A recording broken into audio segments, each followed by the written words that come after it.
الحمدللہ رب العالمین والصلاة والسلام علی سید الانبیاء والمرسلین اما بعد فاعوذ باللہ من الشیطان الرجیم بسم اللہ الرحمن الرحیم۔ بڑے عرصے کے بعد آج ہم حاضر ہوئے ہیں اور ہمارے حاضر ہونے کا مقصد یہ ہے کہ اہل سنت بریلوی مکتب فکر کے ساتھ ریاستی رویے پر ہم چند گزارشات عرض کریں کہ گزشتہ دہائی سے مسلسل یہ مشاہدہ کیا جا رہا ہے کہ پاکستان کے ریاستی ادارے اہل سنت بریلوی مکتب فکر کے ساتھ امتیازی سلوک روا رکھے ہوئے ہیں۔ طاقت، تشدد اور اسلحے کا استعمال اکثر بلا جواز اور غیر متوازن ہوتا ہے۔ نمبر 2، طاقت کا یہ دریغ استعمال آخر بریلوی مکتب فکر کے ساتھ کیوں؟ معمولی تنازعات میں یا مطالبات کے جواب میں سیدھی گولیاں چلا دی جاتی ہیں، نتیجتاً نوجوان شہید ہو جاتے ہیں یا عمر بھر کے لیے زخمی ہو جاتے ہیں۔ یہی سخت رویہ دیگر سیاسی یا مذہبی جماعتوں کے ساتھ کم نظر آتا ہے۔ کچھ جماعتوں کو رعایت اور نرمی کا سامنا ہوتا ہے، جبکہ بریلوی مکتبے کے ساتھ سختی برتی جاتی ہے۔ میڈیا، علماء، دیگر جماعتیں اور خود عوام کی بڑی اکثریت ایسے مظالم پر خاموش رہتی ہے۔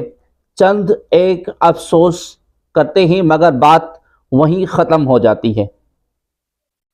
یہ شدت پسند ہیں، اب مظلوم کو ہی قصوروار ٹھہرانا کہ یہ شدت پسند ہیں، دہشت گرد ہیں وغیرہ عوامی تاثر یہ بنایا جاتا ہے کہ انہیں سیاست نہیں کرنی چاہیے، یہ احتجاج کیوں کرتے ہیں اور یہ احتجاج کیوں کر رہے تھے۔ سوال یہ ہے کہ اگر مظاہرین کی حکمت عملی غلط بھی تھی تو کیا گولی مار دینا اس کا حل تھا؟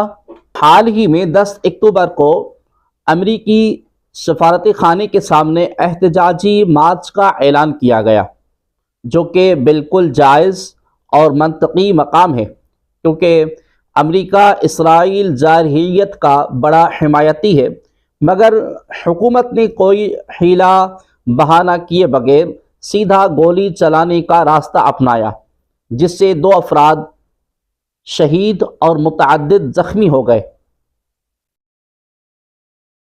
ہمارا بیت المقدس کے ساتھ ایک جذباتی تعلق ہے۔ اہل ایمان کے لیے بیت المقدس ایک جذباتی اور ایمانی معاملہ ہے۔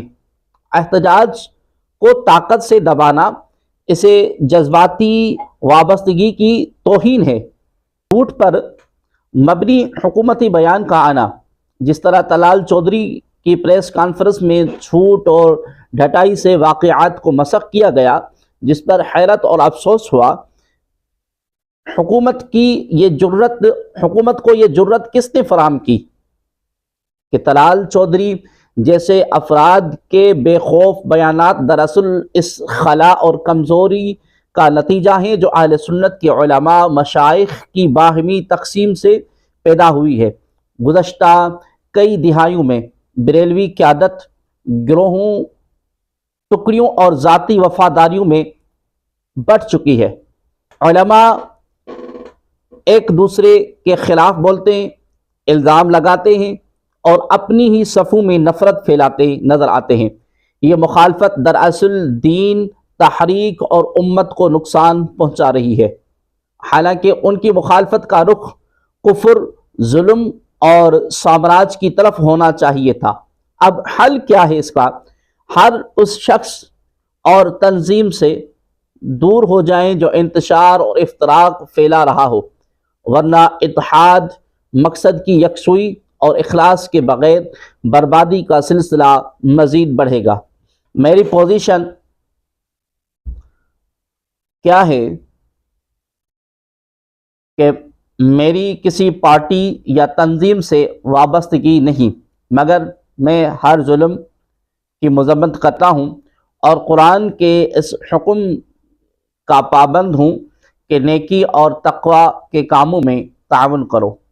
اللہ کریم آپ کا اور ہمارا حامی ناصر ہو۔ ملک پاکستان کی اللہ تبارک و تعالی خیر فرمائے، اور اللہ تبارک و تعالی بیت المقدس غزہ کے مسلمانوں کو نصرت اور فتح عطا فرمائے۔ اللہ کریم آپ سب پر اپنی خاص نظر کرم فرمائے۔